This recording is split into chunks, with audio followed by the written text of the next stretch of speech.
strange. Boiled eggs in Kabul. On one occasion they had smoked a chilim and gone out wandering and had found a small restaurant and gone in to eat. They both wanted boiled eggs. It was an upstairs restaurant, quite a large room filled with wooden tables and metal chairs. They sat near the open window with an excellent view of the street below. There were several stalls selling melons and fruits and vegetables, and a couple opposite with smoke blowing across the street, selling cooked street snacks. The ground in between was rough and unsteady and the whole place was busy with men and women, many carrying bundles or pushing wooden carts with big wheels, several riding or leading donkeys and even one man driving sheep, maybe for slaughter in the deeper parts of this street market. Beyond that corner they could see the main street with its various forms of transport. A boy who looked about 14 approached them and spoke. It was apparent he spoke very little English but was asking them what they wanted. Tea with milk, that seemed to be understood.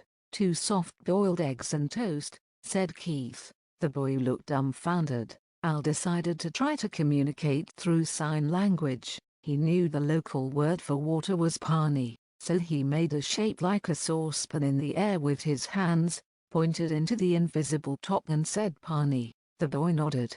Feeling good about that, Al took out a box of matches from his pocket and made like to strike one and hold it under the imaginary now pot of water. The boy smiled. Al made a shape like an egg in the air and pretended to place the imaginary egg into the imaginary pot of imaginary hot water. He signaled with 2 fingers and pointed to himself and Keith. Meanwhile Keith had come up with his own idea of how to order eggs. He was crouched down and started flapping his arms and making a noise like a chicken clucking. He pretended to lay an egg and pick it up, then a second egg, then he pointed at Al and showed 4 fingers. The boy smiled and bowed and walked off. Keith shouted after him with toast. A short while later the boy returned. He motioned to Al to follow him. Well, Al already knew that often several eating houses would share a kitchen, and that it could be as much as 100 yards away, so he followed the boy feeling confident he would see eggs and bread in the kitchen.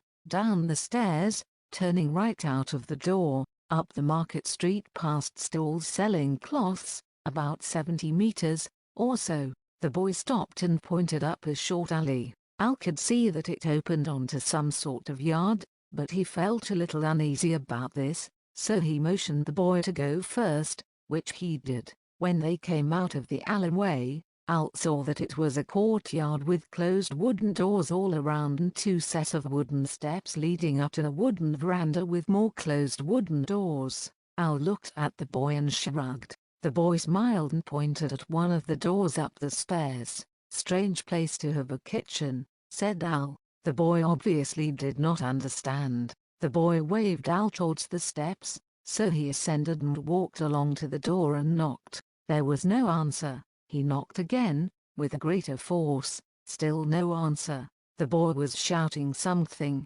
When Al looked down he saw the boy that seemed to be motioning Al to go in, so he slowly opened the door. He was expecting to see a number of cooks at hot steaming stoves. Instead he saw a hole in the floor toilet. Al laughed out loud. So much for his eggs in hot water act, so much for Keith's flapping and clucking, so much for boiled eggs on toast. He resigned himself to going back to the restaurant with nothing.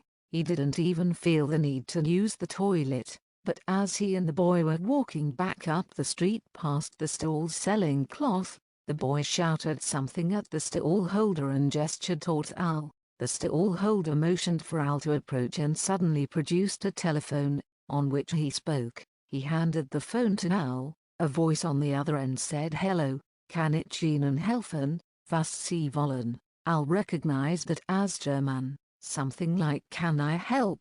What do you want?" They had tried to teach him German in school for 2 years but he had had no interest and failed the exams, but he inevitably knew some words and that included the words for 4, eggs, water and bread. 4 in Wasser mit Brot, bitter meaning 4 eggs in water with bread, please. Ja, gut. Al handed the phone back to the stall holder who listened and then told the boy, The boy laughed and pointed back up the street to the alley where the toilet was again, then at Al. As they walked back to the restaurant, the boy kept laughing. He was making a clucking sound. As it turned out, after Al had returned to Keith and they had laughed about the adventure, they were pleased to see the boy return with tea along with 4 eggs and a pile of toast, albeit the eggs were hard-boiled, but the lads did not care. A dip in the Ganges, hard it were, after a